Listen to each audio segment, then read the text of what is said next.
I learned a tattoo in prison. Most people who end up upstate learn to do something, not only as a way to pass the time, but also to have some sort of hustle they can offer to other people. When you have something to offer people besides jokes and war stories, you can actually be accepted to the community faster.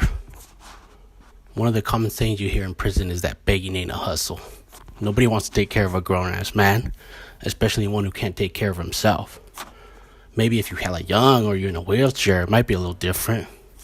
But for the most part, you're expected to be able to take care of yourself. I knew men who showed up with nothing and had nobody taking care of them on the outs and ended up taking over the entire fucking yard. What a lot of people fail to realize is that some of these men are geniuses.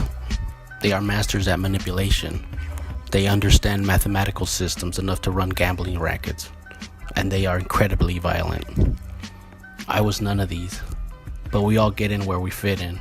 And for me, I had a small skill in making cartoon drawings, Mickey Mouse, Snoopy, shit like that. And people liked it, and eventually one of my cellies let me practice a tattoo on him. That's how it all really started. Before going to prison, the only art I knew was graffiti.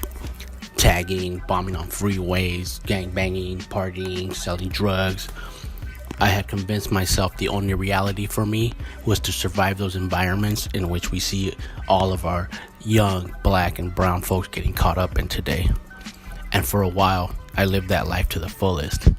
And being fortunate enough to survive those situations, streets to jail, jail to prison, I now use them to explore new ways to show my art. I was down for about 14 years. Sometimes the time would go by fast, sometimes really slow. A good way of seeing how much time has passed is the prison pictures.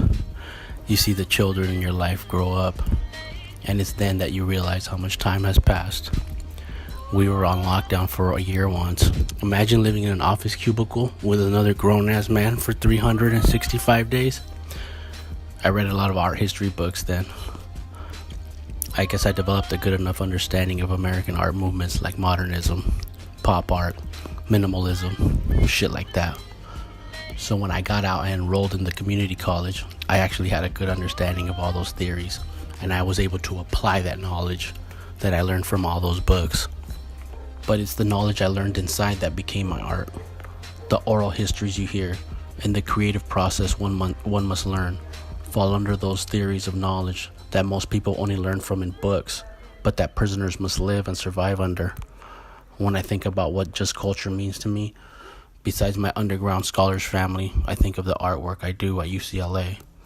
My entire practice is based on the bringing of my identity to institutions of higher learning, whether it's by making artwork that has to do with immigration, my identity as a child of illegal immigrants, or bringing my prison hustle into the gallery space and trying to turn the white cube into a prison, which is the basis of my idea, that all these institutions are related to each other, whether they be correctional institutions or institutions of higher learning.